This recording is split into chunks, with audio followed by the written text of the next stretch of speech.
Shalom Ouvracha, mes chers amis. Aujourd'hui, nous allons parler un petit peu de la force de ce que Kadosh Baruch Hu nous a écrit dans la main. On sait très bien que dans la main, on a plusieurs lignes, on en a parlé déjà, mais on va tout répéter depuis le début. Il y a trois lignes qui sont principales. Pourquoi est-ce qu'on appelle ça des trois lignes qui sont très principales? C'est parce que ce sont les premières lignes qui sont faites à l'intérieur du bébé. À l'intérieur, on voit déjà à l'intérieur de la main du bébé déjà des lignes. Toutes les lignes, après les finitions des lignes, elles se font au fur et à mesure de la grandeur d'un enfant, de son développement, au fur et à mesure de la vie, au fur et à mesure du temps.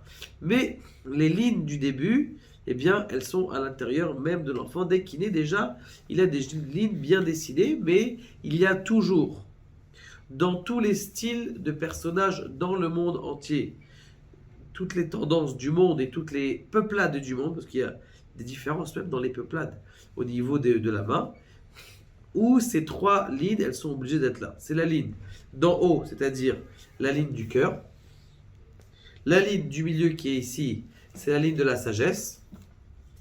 La ligne du cœur, celle d'en haut. De la sagesse, et celle-là, c'est celle de la vie. Donc lorsque on a ces trois lignes-là, eh bien, on a déjà un élément de savoir qui est cette personne, parce que ce sont des trois lignes, des grands traits de la vie de la personne. Maintenant, on va essayer de définir et d'expliquer si quelqu'un, il n'a pas deux de ces lignes. On voit que la ligne de la sagesse et la ligne du cœur, eh bien, elles en font une. C'est-à-dire, je dessine là, ici, une grande ligne entière en plein milieu de la main. C'est rare, mais c'est souvent. Alors attention, il y en a qui appellent ça la ligne CDD. Que cette ligne CDD là, excusez-moi, eh bien, des fois, l'enfant quand il naît, il a des problèmes. Il a des problèmes, il est mal compris, il peut être considéré comme un autiste à cause de ça. Et malheureusement, il faut savoir que les gens, ils savent pas. Mais cet enfant, c'est vrai qu'au début, il a eu une difficulté de développement. Mais après, ça va changer complètement. Vers 12-13 ans, il y a une métamorphose de cet enfant-là qui a une ligne qui est entière. Il y a des gens qui gardent cette ligne entière. Qu'est-ce que ça veut dire? Alors, juste une petite parenthèse qui est très importante. Comme vous le savez, dans le Shalom Bayit, dans la paix dans les couples, il y a deux êtres. Il y a l'être l'homme, qui, on va dire, il est plus sikhli, c'est-à-dire plus de tête. Et il y a la femme, qui est plus sensible. D'accord? Et il y a l'acte, qui est là. C'est quoi l'acte? C'est-à-dire, qu'est-ce que je fais tous les jours? Maintenant, ces trois lignes, elles sont en rapport exactement avec ce qui se passe à l'intérieur de notre vie. Dans notre vie, on a notre intellect qui travaille. Dans notre vie, on a notre sentimental qui travaille. Et dans notre vie, on a les actes qu'on fait tous les jours. Ok? Eh bien, ces trois choses elles correspondent aux trois lignes qu'on a dans la main. Maintenant, qu'est-ce qu'il y a et qu'est-ce qui fait la connexion entre un homme et sa femme? Alors, l'homme, il est complètement dans ses calculs, il est matheux, il est dans ses... Il n'a pas tellement de... Excusez-moi, de sentimental. Alors que la femme, elle est beaucoup plus sentimentale. C'est elle qui va s'occuper des enfants, qui va avoir de la peine pour les enfants quand il y a un enfant qui tombe, alors, ou quand il y a un enfant qui pleure. Alors que l'homme, il n'est pas comme ça. Maintenant, ce qui se passe, c'est qu'il faut une connexion entre les deux. Maintenant, combien de connexions? Plus l'homme il va être sentimental, plus il va aimer les belles choses, il va aimer la décoration. Ça existe, des hommes qui aiment la décoration. Et bien, plus il va avoir un shalom bayit qui est bien. Pourquoi? Parce qu'il est dans le délire de sa femme. Ou la même chose, le contraire. Il y a des femmes aussi qui sont très cartésiennes. Il y a des femmes qui sont horridiennes et tout ça. Eux, ils aiment bien. Et donc, eux aussi vont avoir un shalom bayit. Pourquoi? Parce qu'il y a une connexion et ils ont un dénominateur commun.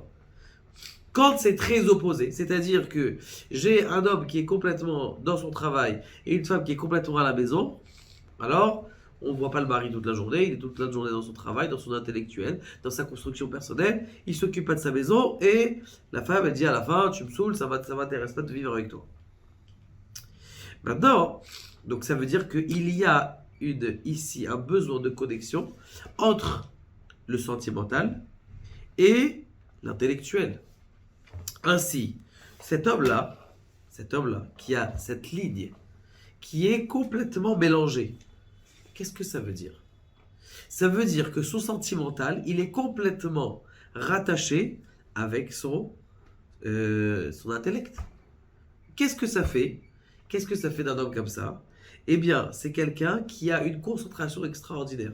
J'en ai un ici à la synagogue. Dafayomi, il est concentré. Des fois, quand il est en train de lire, alors que c'est moi qui explique, eh bien, il est tellement concentré, même s'il a du bruit autour de lui, ça va pas le déranger.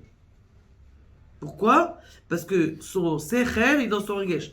Bien sûr, comme ton sechel est avec ton regesh, eh bien, du coup, des fois, comment on appelle ça, tu boues intérieurement. D'accord? Tu boues intérieurement, ça brûle. Pourquoi? Parce que toi, ton regesh et ton sechel, ils sont collés. Donc chaque chose. Alors, quand il est dans son monde professionnel, il est à fond dedans. Donc tu peux pas lui parler, il est dedans.